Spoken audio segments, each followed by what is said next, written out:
So you're part of the UCLA Gambling Studies program, and as part of that program, a workbook was developed for problem gamblers. What can you tell us about that workbook? Well, the workbook was developed by Drs. Rosenthal and Fong with funding from the California Office of Problem Gambling. And the purpose of the workbook was to help people who are interested in stopping or reducing the problems associated with their gambling. So people with a problem gambling could perhaps download this from a website or obtain a copy of this, and they could kind of work through this, the workbook on their own? Yes, it's available at the Office of Problem Gambling website, and it's available in 20 languages, including English, Chinese, Spanish, Armenian, and so on. So tell us a little about the overall design or the outline of the workbook. Well, the workbook is organized into an introduction and overview in 5 chapters, and also includes an appendix that has resources for additional treatment options or additional information on gambling problems. The introduction and overview really describes the purpose of the workbook, which is to help people understand their gambling behavior, to understand why they gamble, and to understand why or how gambling may have become a problem in their lives. How is understanding the severity of a gambling problem, how does that actually help a gambler move towards more either responsible gambling, or in some cases, if they choose abstinence from gambling? Well, I think one of the things that the workbook does, particularly early on in the first 2 chapters, is raise people's awareness about the impacts of gambling on their lives. A lot of times what will happen is people will not be aware of just how many consequences and the range of consequences they've experienced as a result of gambling. So I think it raises awareness of the impact of gambling, and then provides some information about how to change or stop gambling behavior. So do a lot of gamblers just lack awareness about the implications of their gambling behavior? They're not aware of how it's affecting their life, or they're not aware of how it's creating problems? I'm not sure that it's an issue of awareness. I think they're very aware of the problems. Some of the issues may be not wanting to face the issue of gambling directly, because gambling can serve a function in their lives, a short-term positive function in terms of providing them an outlet, either to escape from strong negative emotions, to escape from boredom, or to escape from problems they may be having in other areas of their life. Mm-hmm. So it's functional in some way. Raising awareness about the impacts of gambling can help people to think of how gambling functions in their lives and what they can do to replace gambling. What else is in the workbook? There's a number of exercises in the workbook and homework that's also part of the workbook. Each chapter has a narrative section that describes some basic information about the concepts presented in that chapter. And for example, in chapter 1, one of the first steps is really to get a sense of what types of gambling people prefer, and the reasons they prefer that gambling, that type of gambling. The exercises in Chapter 1 also include some self-assessment tools based on the SOGS, a South Oaks gambling screen. And people will fill that out and then bring that in, and we'll review the results of the SOGS and provide feedback about the extent to which gambling is impacting them and the extent to which they're experiencing gambling problems relative to the general population. So that's Chapter 1. What's Chapter 2 about? And then maybe we should step back from this. How many chapters are in whole? There are 5 chapters. 5 chapters in whole. Yeah. And are these chapters, is it anticipated that the gambler would kind of do one a week, one a day? What's the trajectory on this? People can really go at their own pace in terms of working through this. What's recommended? Basically, the recommendation in the introduction and overview is to go at your own pace and to go slowly and to work through the exercises. Mm-hmm. Weekly would be a good approach, but you know, it's sort of a resource that people can use over the course of a few weeks and also refer back to later. So this is an adjunct to therapy possibly, or it's something that somebody could in fact do on their own? Exactly. Well, it could be done on your own. It also can be done as used as something that provides structure for a therapy session. Okay. Yeah. So Chapter 2, what's Chapter 2 about? Chapter 2 is really provides the the person using the workbook a chance to develop their goals regarding gambling, changing their gambling behavior. And the workbook takes a harm reduction approach. It allows for the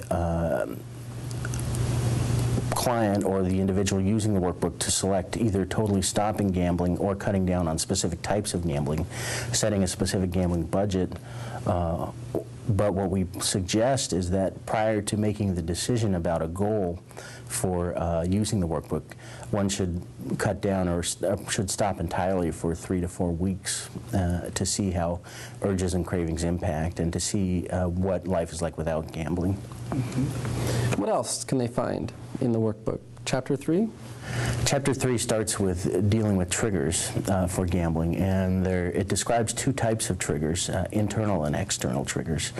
Internal triggers can be mood states, feelings of shame and guilt, and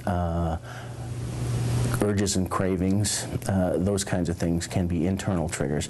External triggers are more related to things in the environment, maybe driving past a freeway off-ramp that you used to take to get to a casino or to a horse race track. Passing a billboard where you see an advertisement or a commercial for gambling and so forth. Exactly. Okay, great.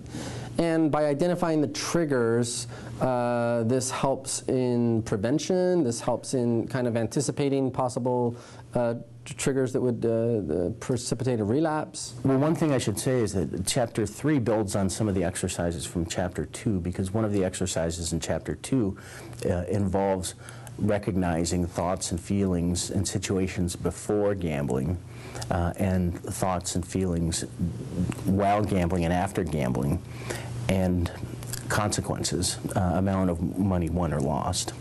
So that exercise provides sort of a foundation to move into triggers, because what it does is it gives people the opportunity to be more conscious of some processes that may be automatic in terms of gambling behavior. Okay. And then Chapter 4, what's Chapter 4 about? Chapter 4 deals with finding activities other than gambling, so that, like we mentioned in the beginning, gambling can serve a function in people's lives and help them to avoid negative affect, to avoid problems in other areas of their life, or to alleviate boredom and to provide some sense of excitement. So Chapter 4 deals with finding alternate activities, and one of the things that is talked about in Chapter 4 is recognizing what activities people may have done in the past that they have neglected because of their gambling. So Chapter 4 kind of is about cultivating these incompatible activities that are inconsistent with problematic gambling. Right. Great. And then Chapter 5. Chapter 5 is the final chapter, and Chapter 5 provides a chance to review progress and to think about where people have come since starting the workbook, and to reevaluate goals for gambling behavior change after working through some of the exercises and seeing how their life may be if they do in fact change their gambling behavior. So another part of Chapter 5 involves relapse prevention planning. What one of the exercises does is ask people to think about future situations that could be triggers for gambling and to plan in advance. And the idea is to not view relapse or lapse as to not catastrophize a lapse or a relapse, but rather to use it as an opportunity to learn and to apply more of the techniques or to seek additional help in dealing with their gambling problems. Great. Well, what types of research have been done on the gambling manual? What do we know? Well, what we know about the gambling manual at this point is that people responded very well to it. They felt that some of the exercises helped them to organize their thinking about their gambling. And they found the text and the workbook exercises to be very helpful in terms of changing their gambling behavior. When it was evaluated, we're currently doing data analysis and write-up of the report for the evaluation. When it was evaluated in a two-group design. One group received the workbook and worked through it on their own, another group received the workbook and worked through it with a therapist. And what was found was that at treatment completion, the group that received guidance from a therapist did better than the group that worked through the workbook on their own. There was improvement in the group that did the workbook on their own, but the primary outcomes that we were looking at were time and money spent gambling. So that's what we used as the outcomes to assess the effectiveness of the workbook. And so then from that we can maybe conclude that individuals who use the workbook alone will benefit some, but if they use the workbook in conjunction with working through a therapist, that would be the best approach if they were trying to tackle a gambling problem. Yeah, the data do suggest that working with a therapist is more effective. One of the things I should note is that we did see a rebound effect at a year follow-up. So what we're thinking is that it might be useful to do booster sessions or to do some sort of additional work after completing the workbook to sustain any gains made. Great. Anything else you would say about the workbook?